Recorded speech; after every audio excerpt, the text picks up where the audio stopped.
Welcome to the Think Yourself Healthy podcast, where we challenge you to think differently about your approach to health and wellness.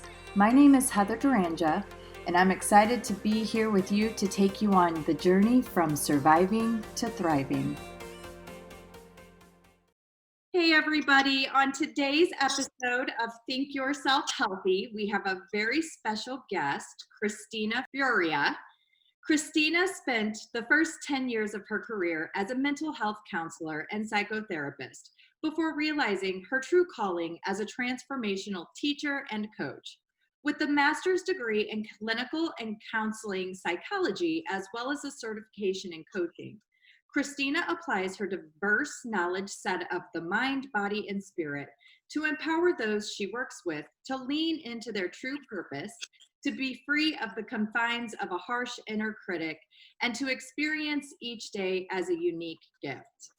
Thank you so much, Christina, for being with us. And what a beautiful introduction and story. I'm really curious, how you were able to have the courage to step out of the clinical world and pursue your own mission. Well, first, thank you so much for having me. I'm super excited for this chat. I stepped out of the clinical world because the call to do so was just so strong. If I ignored it, I would have been abandoning the very nature of what it means to live fully. I was at a sort of a difficult place in my life. I wasn't super happy. I sort of knew that seeing clients one-on-one, clinical hour, I knew that it was feeling restrictive and constrictive to me, but I kind of didn't know exactly what else I would do until I got kind of hit over the head with the knowledge that I was actually not really doing the exact right work. It was meant to be helping people, but on a much larger scale, and teaching them sort of different concepts. What I teach now is about transformation. It has elements of spirituality. It has much more of a holistic aspect, much more of a holistic approach, and ultimately is much more aligned with who I am and what my true purpose is. Right. I love that.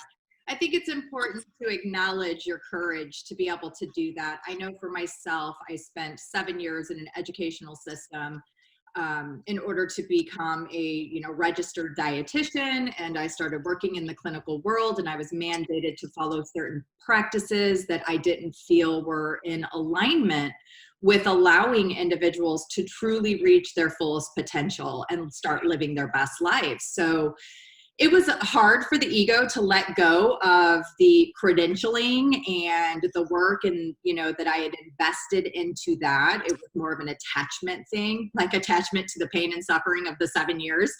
But ultimately, I knew that if I continued in the clinical world, not only would I be doing my clients and patients a disservice, but also myself, because I just wasn't truly stepping into my calling.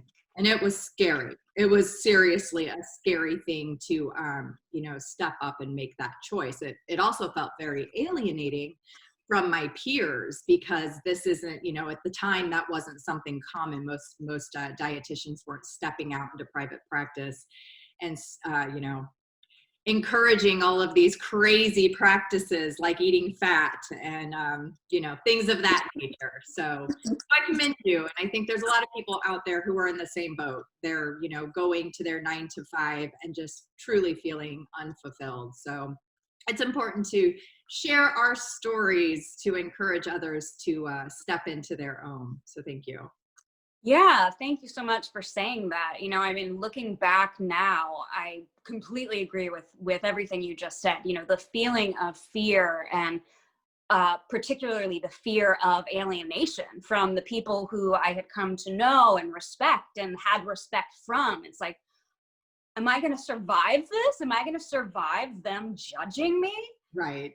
But somehow you just do, it's like you start moving and it's like, okay, I think I'm still all right. And then you move forward a little bit more. It's like, okay, I think I'm still good here. I'm still okay. And then you just keep going and going and going. And people may be judging, they're thinking whatever they're thinking, but I think you start learning that it's not your problem. Absolutely.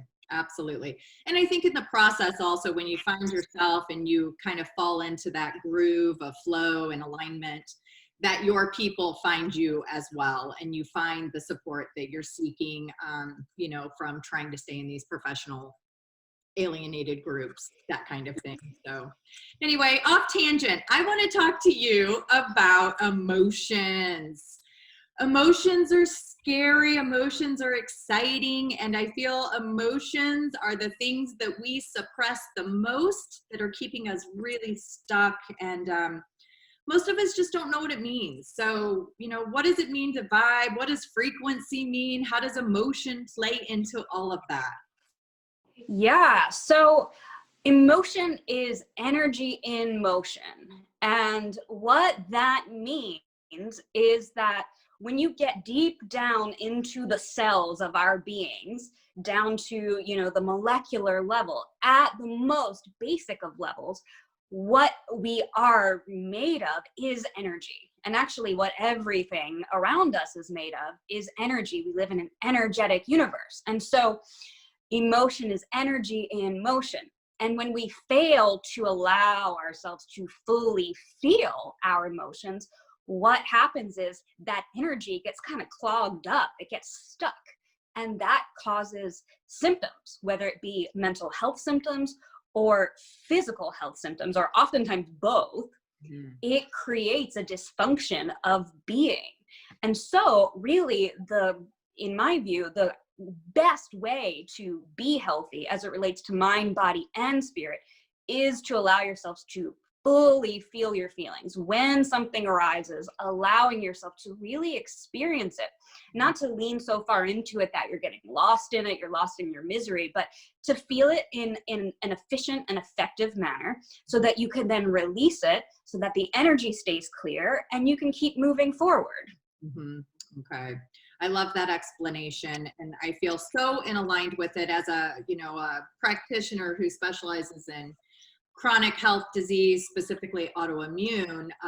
There's just no way to take out that component of how emotion is playing a role with autoimmune disease and people feeling sick and mentally sick, contributing to anxiety, depression, exacerbating these autoimmune diseases.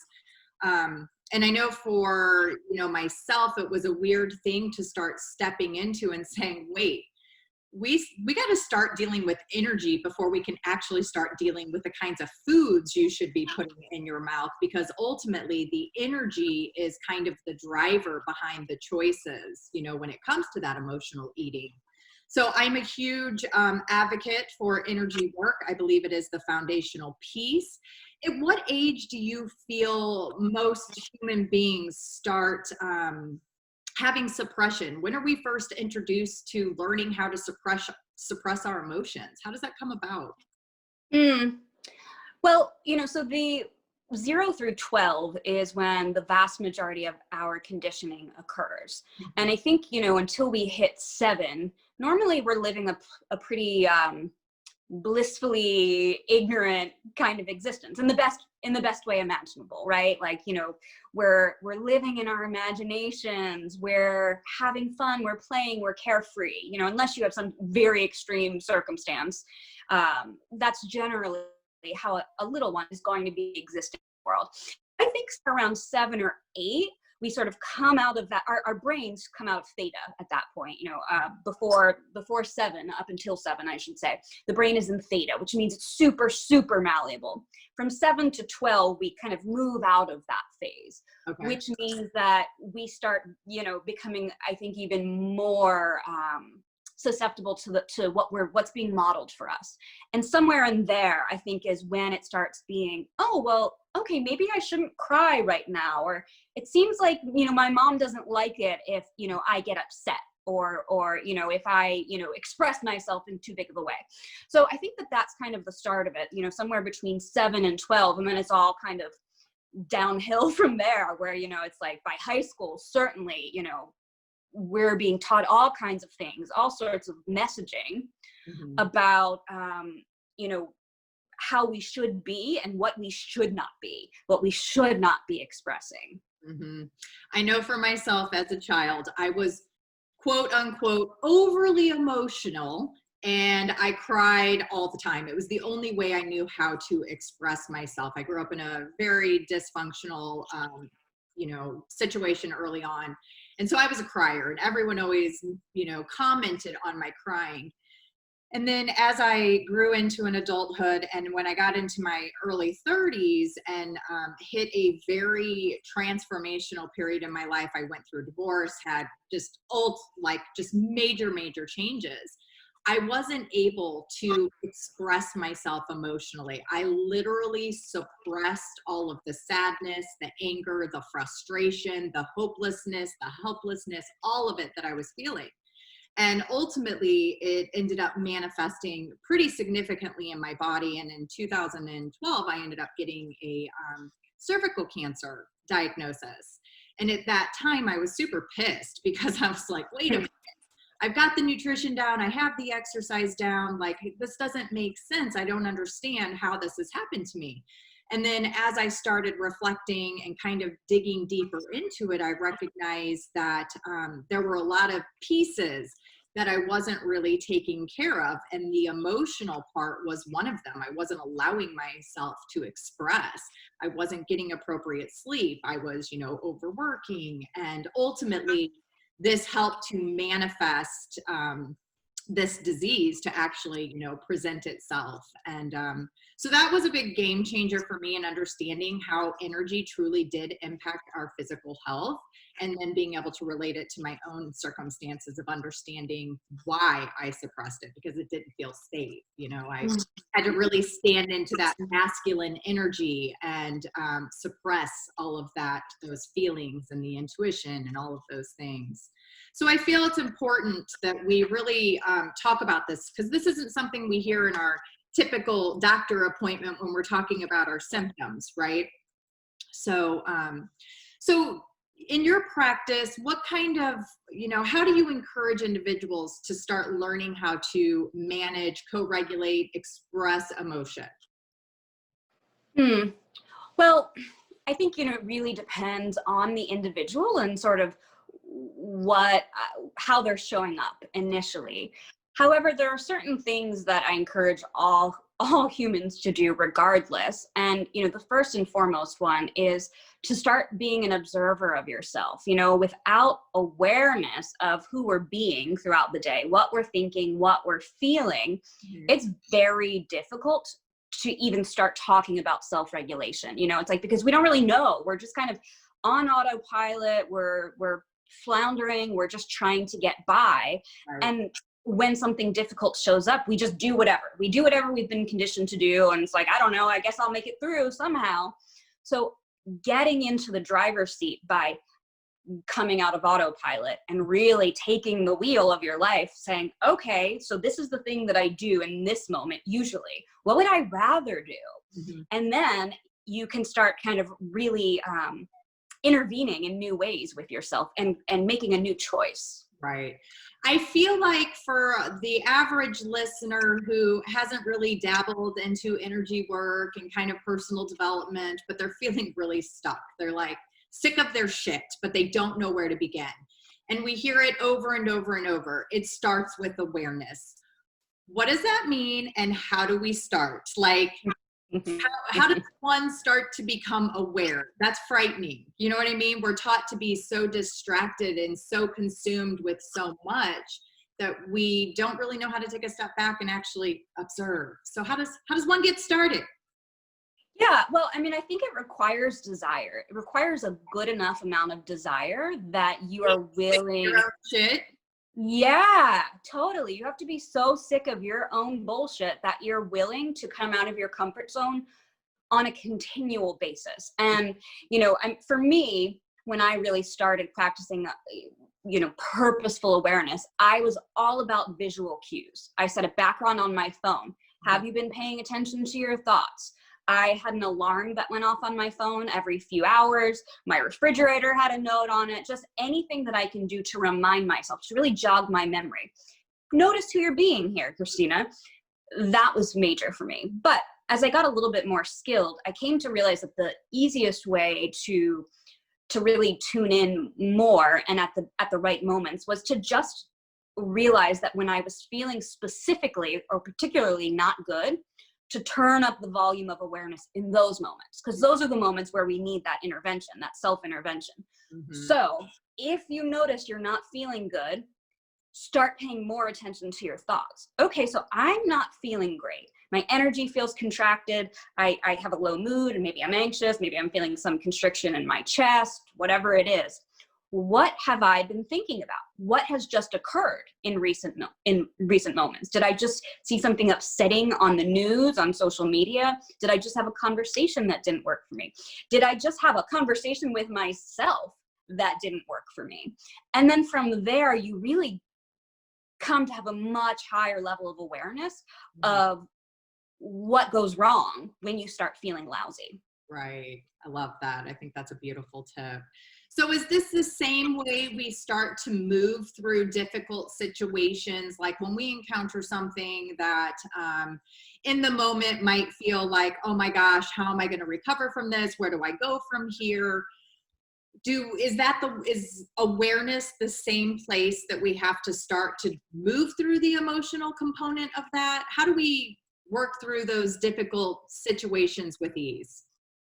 Yeah, so, awareness is a critical part of how we move through our day. But when a difficult moment comes up, I think the best way to really facilitate feeling it fully is actually at that point to really ground in the body. So, I'm not saying abandon.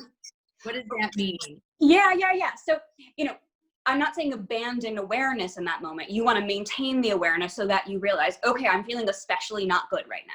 Okay. But then it's so grounding in the body means coming out of the head. Being in your thoughts actually becomes less important in the moment that you realize you're feeling lousy. And so what you want to do is through breathing, through movement, through, it could be even so far as meditation, but it doesn't have to be that like structured. You just want to come out of your thoughts and focus on what's going on with your body. So noticing where there's unpleasant body sensations, like for me, for example, my chest always gets constricted. I always get nauseated. So those are two things. As soon as I notice them, I'm like, okay, what's going on? I'll take 30 or 60 seconds max to notice what's going on in my head or what's been happening that could be contributing. But then I turn my awareness to some slow, purposeful breaths to really help to facilitate the emotional release. Because actually, an emotional experience, really, it's a function of the body. And if we don't use our thoughts to re-trigger the emotion, that emotional experience will be completed in just 90 seconds. So if you come out of your head and stop the cycle of thoughts and just allow for 90 seconds of really being in the body as best as you can, you will have successfully facilitated that emotion passing. I'm not saying it won't come up and you won't have to do the same process again, but for that moment, you will have successfully facilitated that emotion and you will have freed up your energy. Oh, fabulous.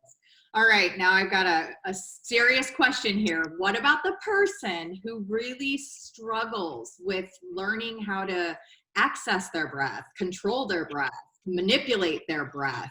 I know for myself, I didn't realize how disconnected I was from my breath until a couple of years ago. I super stressed out, called up a girlfriend. I'm like, hey, let's go to the beach. I need to de-stress. We meet up, we're sitting there, we're looking out at the water, and next thing I know, she's punching me in my arm, and I'm like, what is going on? She says, are you gonna take a breath? I was like, I didn't even realize I was sitting there staring out at the ocean, mentally trying to be at ease, but my fists were clenched, my shoulders were up by my ears, my chest was tight. I had no idea, zero idea. So Yeah. how do I get started? That's so funny. I'm having a flash to this crappy apartment I used to live in. I was like 21 or 22. It was my first place by myself. And I'm like, I am going to learn how to meditate. And I had this like 1-page thing. And it was like, okay, so what you need to do is focus on your breath and just sit in a comfortable position. And this is how you start the process of meditation. And what happened for me is that as I focused on my breath, I became deeply, deeply anxious. It was like turning my awareness to my body and to my breathing in that way actually exacerbated my anxiety. And so for a long time, I was like, okay, so I do not meditate and I do not do breath work, and I am fine with that because I like hated it. Right. But then I returned. Yeah. So when I returned to it later in my, later 20s, I really still sort of had the same similar struggle. But I had more of a desire by that point because I really had read and learned enough to know that there's something to this. Mm-hmm. And so what I did and what I recommend for folks is to really, until you can get there on your own, allow yourself to like hold on to someone else's belief and understanding of how impactful it is. Because that's really what I did for a while. It was like, I have these few people who I trust, who I know, who I believe, and they are saying this is the path. So I'm going to hold on to their belief and keep going with this until I get there. And little by little, I did. That is such a jewel of a tip, because I know for myself, I was in complete resistance to the restorative practices, the things that were going to actually serve my parasympathetic nervous system and get me out of that central nervous system response. And for years, I resisted, dabbled, tried, defeated myself before I would get started. And I think that if I would have had the thought, everyone's telling me to stick with this, there must be something to it, and just really holding on to that, I probably could have gotten out of resistance phase a lot sooner, right? That's beautiful. So gosh, thank you so much for sharing that. What a great tip. Yeah. Beautiful. I know for myself that all of the places I had the most resistance were the places that literally set me free. And so I try not to judge, I try to not judge myself and say, why didn't you do this sooner? But it's like, okay, I get it. And it's so worth it. And I'm so proud of myself for being able to muscle through the challenges and stick with it. Yeah, absolutely. And just like a note there about resistance, oftentimes we do resist the things that will be best for us. And that's mainly because our subconscious minds love what's familiar. We love what is safe and familiar, particularly the subconscious does, because the subconscious is, from a sort of like survival perspective. It's the thing that is meant to try and really keep us safe. And so when there's something that is out of the ordinary, something that's unfamiliar, the subconscious mind tries to draw us back. Be like, no, you don't want to do that. You don't need to do that. Even if it's super healthy, even if it's super valuable. So I think that piece of knowledge is helpful too, because we get pulled back all the time when we're coming out of our comfort zone. So that knowledge, at least for me, has ended up being a knowledge of power kind of a thing. Yeah, that's great. I love that. So tell me, as a practitioner, a super busy business owner, you've got all kinds of stuff going on. What are your non-negotiables? What are the things that really are the glue that allow you to kind of, hold the ship together and allow it to sail with ease? My morning routine is a non-negotiable. It doesn't always look the exact same way, but it is essential that my day starts off exactly the way I want and need it to, which some days it involves 10 minutes of meditation. Some days I feel more called to just read for 10 or 15 minutes. Other days I write. I find writing to be probably the most impactful because I'm writing my affirmations. I'm writing out my vision, my future. But 10 to 20 minutes every single morning of me time is like my absolute 100% non-negotiable. And beyond that, I think just in general, I refuse to be so busy that I don't have other times in most days where I also can just spend time on me. I know that's not possible for everybody. It wasn't always possible for me either, but I now have created a life where, like after this, I have a couple of more appointments, but then I'm going to go on my roof and I'm going to pull out a book and I'm going to chill. And it's like, that is how I am the best version of me. That is how I become inspired. That is how I get into a place of alignment so that I can teach. I think that's great. It's important to note that, I know for myself, and you can probably relate to this, especially when I'm working on a project that I'm extremely passionate about. I'm super excited and I've got all this energy. I do find that I have to draw boundaries for myself to put the lid on it, take a step away, go do something fun. I'm a huge fan of play. I really embrace supporting my inner child and allowing her to just kind of be herself and do everything that she wants. And so for me, I know one of my non-negotiables is making sure that I honor that every day and finding some way to just let her out and have fun without any kind of judgment, whether it's, pulling a coloring book out, pulling my roller skates out and going for a roller skate or a bike ride or whatever it might be. But that's definitely a non-negotiable for me to help keep that energy in a good flow and not get burnt out. Oh, manifestation. Let's talk about manifestation. We hear so much about it, and for the last multiple years, it's been kind of a trendy thing with like The Secret and all of that. So I would like to chat with you about what creating manifestation actually looks like, how you do it. Because I think there's a lot of people out there who have attempted it and it didn't work. And so they're like, I don't know about this. Sure. Yeah. So, I mean, I think the first thing to really know is, and this is important because I think helps to kind of like demystify manifestation a little bit.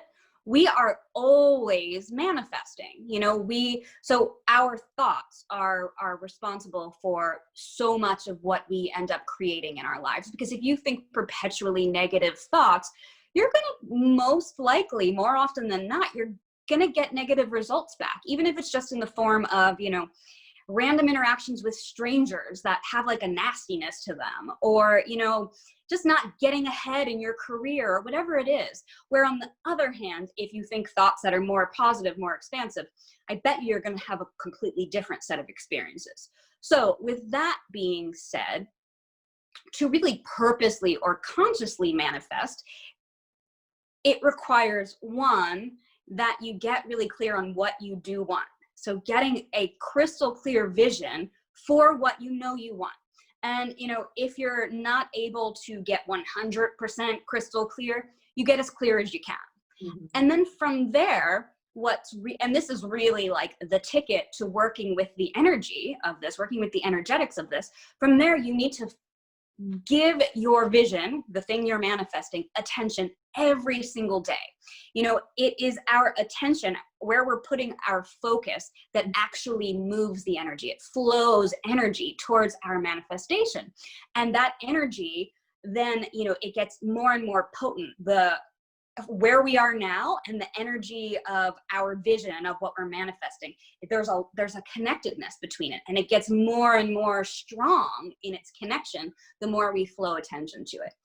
And then I think the last part of this, and this is a piece that people forget about, or they just don't know about perhaps, we still have to take action out in the real world, right? We have to still do stuff, we're not going to just visualize our new career or our partner or whatever and not do anything. We still need to take baby steps towards what we're imagining, towards what we're manifesting. So it's holding the vision of what we're manifesting, and then taking baby steps from where we are. And then you kind of forget about the middle. You don't worry too much about the how and all of the steps between where now and where you want to go.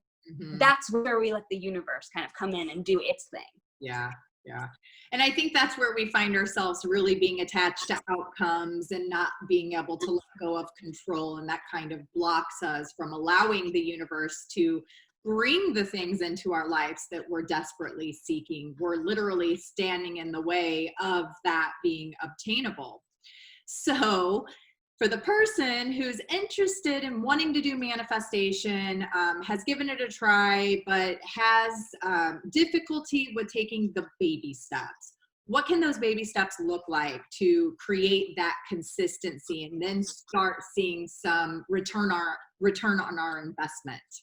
Mm-hmm. Yeah. So like I said, staying really clear on what it is you are calling forth, what it is you are manifesting. That's so important. But then from there, you know, the action steps can be really, really small. You know, like I just gave an example earlier today of if you're looking to manifest a new career, one action step can be just go on Google and do a little research. What credentials are required of somebody who has this career?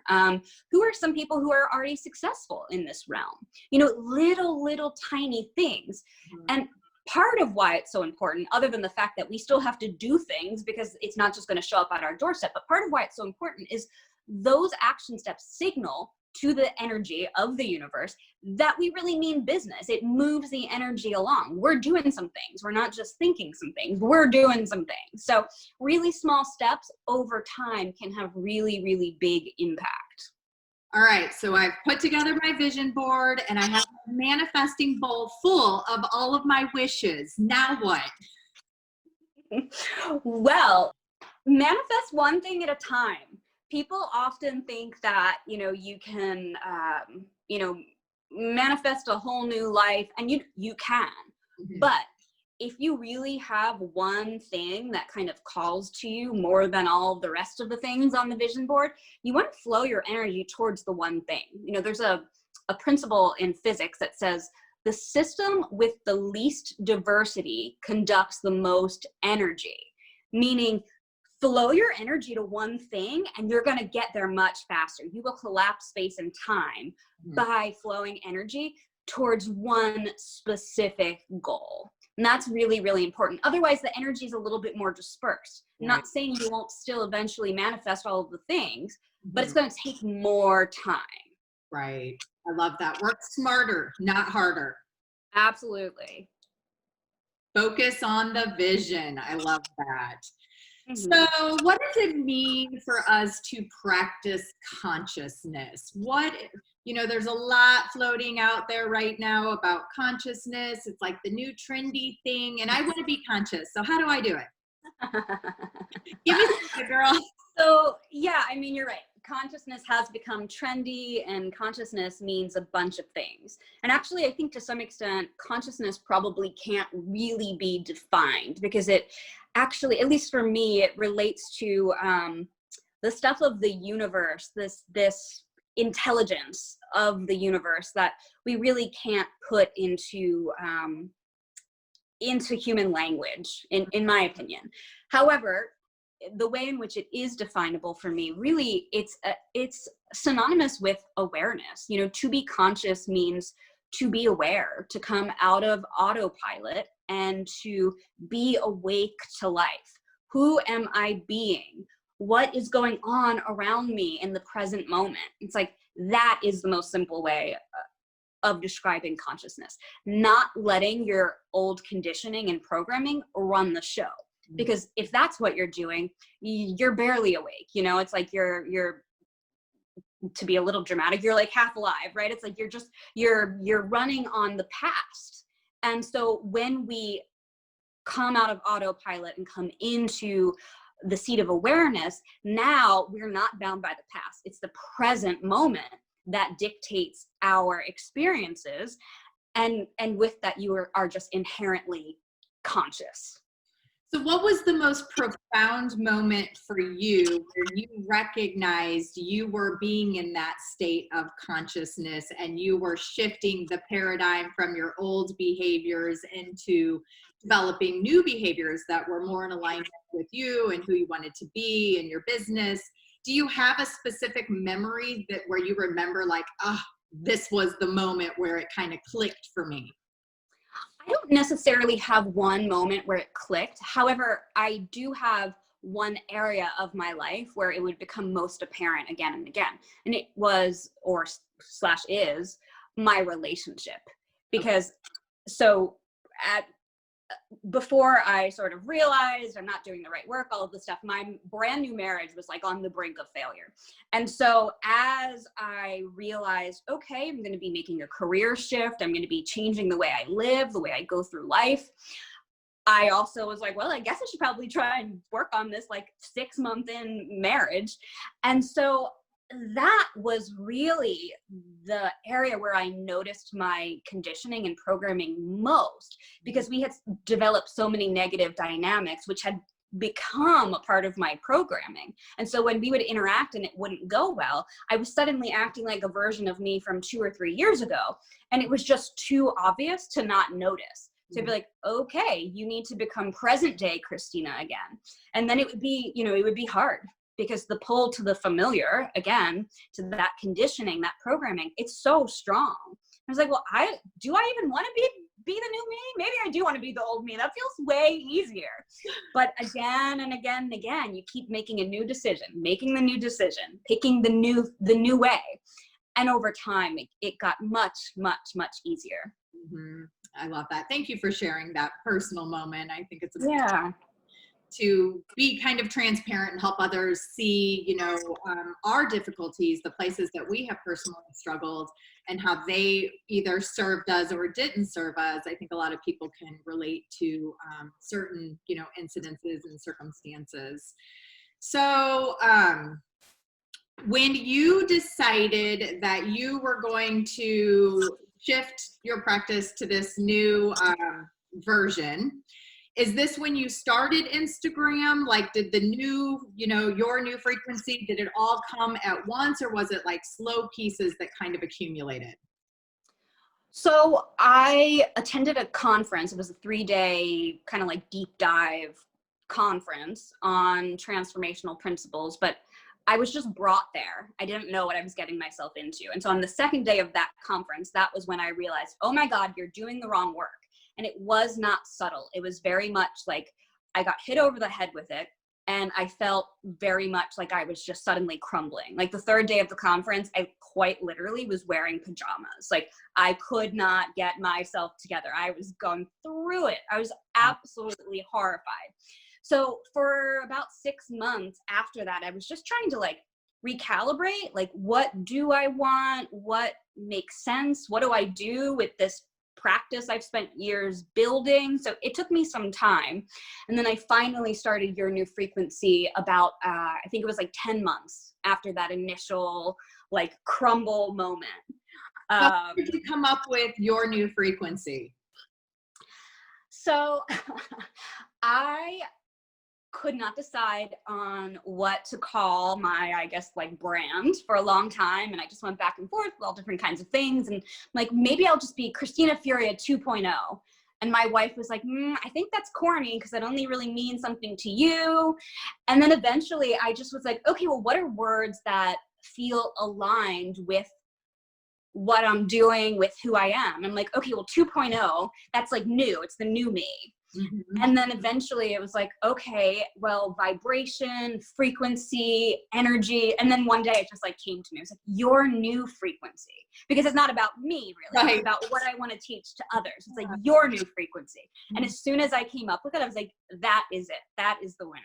I love it. I love the frequency component of it. I think it's edgy, and I think it's so aligned with where we're at right now. Vibe's kind of like, yeah, but frequency, I really feel like it just speaks to where we're at right now, especially in this 2020. It's just quite the frequency. So to be able to tune yourself into where you want to vibe is such a beautiful, beautiful vision. I love it. I absolutely. Thank you. Yeah. I just think you're really cool. You're very transparent. You're real. I think you're relatable. People can really attach themselves or see themselves through your work. And you give simple guidance on how to get started. And I think that's so important for people because, as I mentioned before you and I got started with the interview, that there's just such a stigma around therapy and healing and wounds. And I think that majority of society thinks that, trauma is this very dramatic, tragic circumstances. And that if we can't check the boxes for those, catastrophes, then we don't qualify to have hurt and pain and wounds that need healing. So it's important for us to really normalize conversation around what trauma can actually look like. It can be something as simple You know, I know for myself in my own journey, discovering that at 9 months, my mother wasn't able to nurture me as I needed because she was going through some tragedies in her life and couldn't even take care of herself. And that's where all of my abandonment issues, you know, began, that led me down the long strain of codependent narcissism, that beautiful waltz that happens. So yeah, I mean, totally. I speak candidly about what I've been through because I think it's really important that for those of us who are now sort of in this position where we are teaching others, people can really easily think that, oh, they're just the folks who've got it figured out. And I'll never be one of those people. But the truth is, I spent my teen years all the way through into my early 30s being practically debilitated by anxiety. And at some point in my latter 20s, depression got thrown into the mix too. I barely knew what it was like to feel good without drugs and alcohol being in the mix. Like, I did not know at all how to do any of the things that I now, if I do say so myself, rock at. I now know how to enjoy life and love life, and I feel good most of the time. But I didn't know how to do that 3 years ago. So it's like, I feel like I have to share that because that's how other people know that they can do it too. I just have to share with you really quickly. Your energy is so beautiful that it is literally radiating right now, and I'm getting goosebumps feeling you so passionately. You know, when you have the ability to state, I rock at what I do, that is such a beautiful moment of being able to stand in your truth and claim your power, because ultimately we're doing a disservice not only to ourselves but to the world when we can't sing our praises and share our gifts. And I know that is something that I truly was frightened of for decades and decades and decades. I was scared to death to show up, to have my own voice, to have a vision, to want to shake things up and step out of the traditional mold. And I know for myself, I've done that in every freaking realm possible. And fortunately, I have a 24-year-old, 19-year-old daughters that now I see the impact of all of the choices that I've made over the last decade, specifically, how it's benefiting them. I'm doing the healing work and they are winning for it. I love that. Yeah, it's beautiful. It really truly is beautiful. I feel so strongly that it's never too late to start, no matter what age you are. If you feel somewhere within your being that something just isn't right, you have to start getting curious and really diving in and asking yourself the questions. What's going on here? You know, what's the possibility? What are the possibilities? Instead of like going to the, oh God, you know, what's wrong with me? It's like, oh, get curious. Let's get curious about it. Yes. And that spark, that little tiny spark of curiosity, if you pursue it long enough, it'll eventually become flames. You know, it's like really remembering that just it only takes a little bit, and then consistency and persistence. And over time, transformation does occur. But it's like, that's what is required. It's not this, it doesn't have to be this one big moment that hopefully it happens to me. It's like, no, it's all about the little moments, the little steps. Mm-hmm. So all the while you've been able to go through this transformation, work on yourself, transform your business, you were also able to continue to put energy and effort into the relationship, right? Yes. Impressive. Yeah. Most people typically, when they work on themselves or they're working on their business or they're having challenges in their relationship, they think, I have to pick one. Which one do I pick and let the others go? Right? So that's fabulous, which brings me to the question, because I am single. I got divorced a little over a decade ago, and I've done a tremendous amount of work. There's always work to be done. And I know for a long time, I kind of developed the mindset or the perspective, I have to fix me first, and then I can show up as who I want to be in a relationship. For all of those individuals out there who are single, they're struggling, they're, you know, trying to heal, but do want to pursue a relationship, what is your advice to them? Well, you know, I mean, I think that it's kind of like it's both, like to some extent, yes, you want to work on yourself before getting into a relationship, but it's not like you have to wait until you become this perfect idealized version of you, because this journey of transformation and of personal evolution, it's a lifelong one. So what I really recommend for people is that you just simply seek out and make yourself a vibrational match for a partner who's just doing the work too. Because if you're doing the work alongside a partner, you don't need to have it all figured out, and neither do they. You just know that you're both moving in the same direction, which will make it so that you continue to be a vibrational match as time goes on. Right. And I feel like that's not something that we hear enough of. I know for myself, I wasn't really even introduced to that concept until I, learned about Dr. Nicole LaPera and her work. And she talks quite frequently about how you can be in the healing process and still be able to be in a relationship. So I think it's important that we, again, bring these kind of things up to normalize, hey, if you're seeking a relationship, but you're still doing work on you, you don't have to completely abandon the idea of getting involved or pursue, you know what I'm trying to say. I know for myself, I put walls up. Nope, I gotta heal first. I'm damaged. I'm toxic. You don't want to get near me. So right. And from that energy, of course, you won't meet anybody. Those are energetic barriers. Right.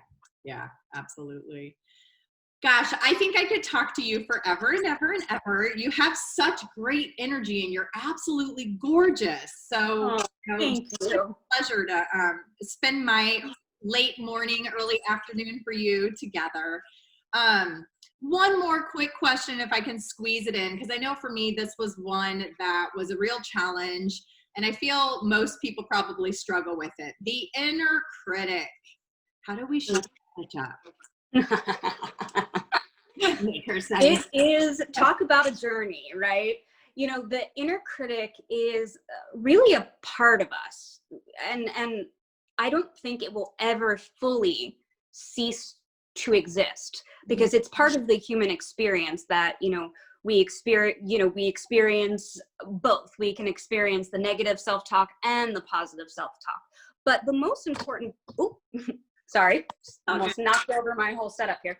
The most important part of getting the inner critic under control is to notice when the inner critic is talking to you and then choose to manually override it. So for example, if, I don't know, let's just say before this podcast, I was thinking thoughts such as, I'm not going to do a good job. I just know I'm going to say something crazy. I always do this, whatever it is, just something that's not very kind.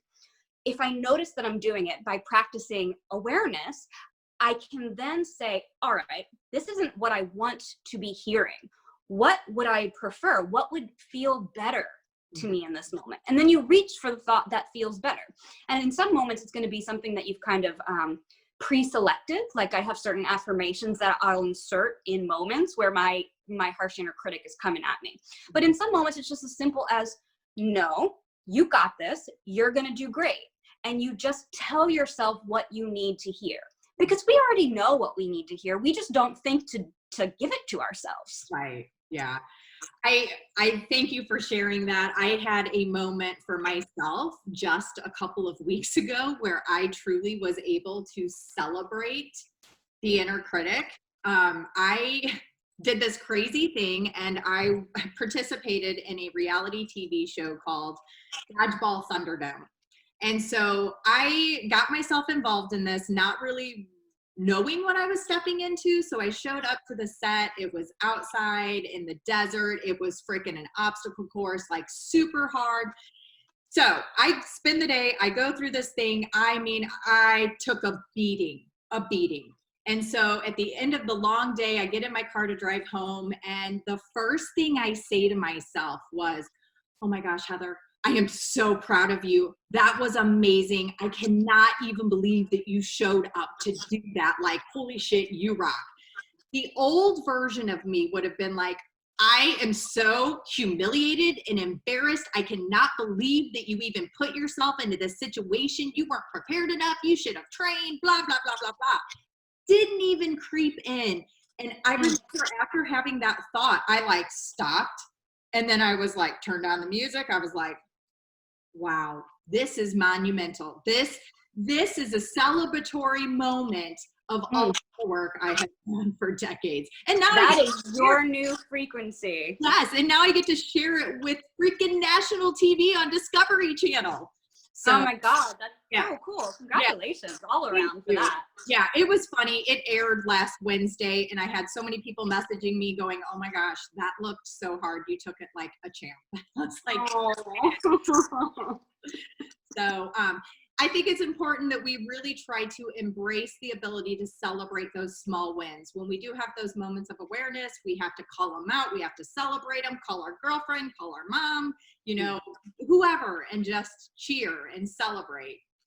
Yeah. And, you know, the moment you just described, that happened for you naturally, which is really the result of, I'm sure, all of the hard work that you've been doing. But let's just say you didn't get there naturally in that moment. With awareness, you could have chose to insert in those same things that you said to yourself, and it would have a similar effect. It's beautiful. Thank you. Well, I'm so appreciative of you and your time. You're genius. You're leading such beautiful work. You're changing the world one person at a time, literally contributing to raising the vibration of the collective. So thank you for what you're doing, because we need you. We need Thank you. Thank you so much. So Kristina, tell the listeners, where can they find you? You can find me on Instagram at Your New Frequency. And what kind of things do you have going on for the audience? Do you have any special things happening? Yeah, so about a month ago, I released my first virtual course. It's called a Crash Course in Emotional Mastery. It's a 5-day self-directed program. You do it at your own pace, and I'm proud to be able to offer it at a super reasonable price. So if that is of interest to you, it covers a lot of what we covered today in this talk. You can find all those details also on my Instagram at the link in my bio. Perfect. And who is this course for? Who's the person? The person is anybody who wants to experience more joy, anybody who wants to figure out how to really feel their feelings fully without getting stuck in them, without getting bogged down by them, and anybody who wants to just live life fully. That's beautiful. I don't think there's anybody out there who could deny that that's what they truly desire. So you guys head over to Your New Frequency, check out the new program, make sure you give her a follow. You will not regret it. Can I ask you a question? Have you ever asked yourself, why can't I stick with it? Do you often get stuck in cycles of trying to make changes for a healthier life, but then end up right back where you started? I want to introduce you to my 8-week coaching program, Retrain Your Brain, designed to help you break emotional patterns, stop self-sabotage, and develop conscious behaviors for a healthy lifestyle. Enrollment for the next program is officially open. We start October 28th. And if you head to heatherdurangia.com or find the link in the show notes, you can use the code HEAL25 until October 3rd to get 25% discount on the program. This program is the roadmap to expanding your health, happiness, and consciousness. If you're tired of starting over, or you have been on a healing journey for a while but you feel stuck, then come join me in the program. If you're ready to build better beliefs, overcome chronic stress, anxiety, and depression, release the attachment to your pain, and heal your subconscious mind to stop self-sabotage so you can truly thrive, then this is the program for you. Click the link in the show notes or go to heatherdurangia.com to register, and make sure you use the code HEAL25 to get 25% off until October 3rd.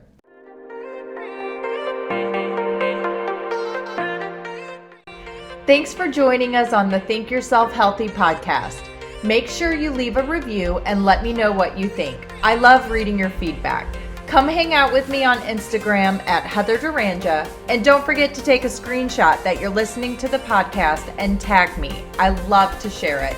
See you on the next episode.